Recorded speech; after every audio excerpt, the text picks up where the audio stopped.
Hello everyone, Naomi here. I'm very much looking forward to sharing this episode with you on the eve of a wonderful event that's happening in Johannesburg on December 2nd. To celebrate the life and legacy of President Nelson Mandela's centennial year, Global Citizen will be putting on its first ever event in South Africa, Johannesburg. This will be the largest festival advocating for change and focusing on UN global goals, eradicating poverty and hunger, health, education, water and sanitation, girls and women. As you all know, President Nelson Mandela meant the world to me, and I shared 20 glorious years with the most special human being on the planet. There's Mr. Mandela, Mr. Nelson Mandela, a free man taking his first steps into a new South Africa.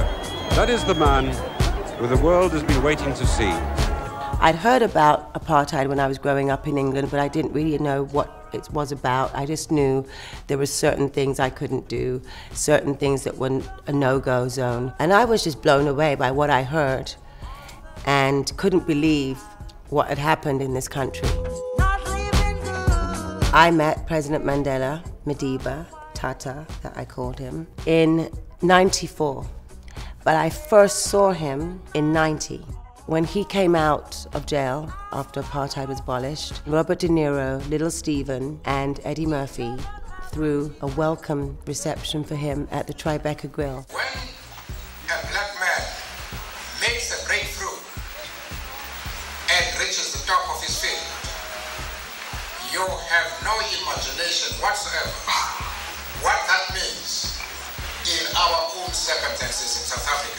It for me meant, no matter what, I had to see this man. I just wanted to see Nelson Mandela, this man that had sacrificed so much of himself, walk through those doors. It was just like the sun had just gone into that deep sunset mode of warmth and brightness. It was incredible, incredible. I'll never forget it. Miss World 1994.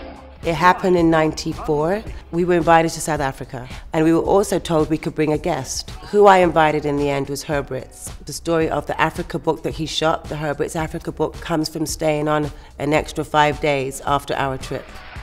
I didn't feel good about taking this money that I was making, which was quite a lot, to judge a Miss World competition. When I got on stage, I decided to say that what I had been paid to be there, I was going to donate to the ANC, which is what I did. And when I got off stage, Jerry Enzarello, who's I'm still friends with today, said to me, "You got a phone call," and the phone call was from the president's office. President Nelson Mandela requests to see you tomorrow in Johannesburg. The next morning we were meeting President Nelson Mandela. He was extremely humble, very kind, gentle speaking, very intuitive and very perceptive. Sometimes I'd be in New York City and he would call me and he'd be like, "Get on the plane and come to South Africa." And I never would say to him, "No, I can't because I have this job or that job."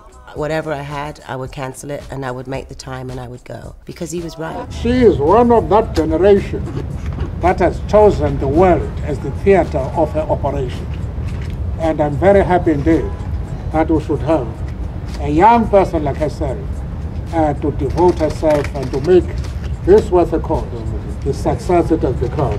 I really love you. That's how I met him, and we started a great 20-year granddaughter-grandfather relationship that I hold dearly to my heart. And I learn from each day, and I'm so honored to be asked to be able to be part of producing this event. I want it to be the best it can be. We've got the most incredible performers and artists playing. We've got Beyonce, Wizkid, Jay-Z, Ed Sheeran, Coldplay, Pharrell. Dave Chappelle is our host, and Trevor Noah. It's going to be an incredible event, and I hope you'll join us in celebrating the centennial year of President Nelson Mandela. Don't forget to subscribe to my YouTube channel, Naomi.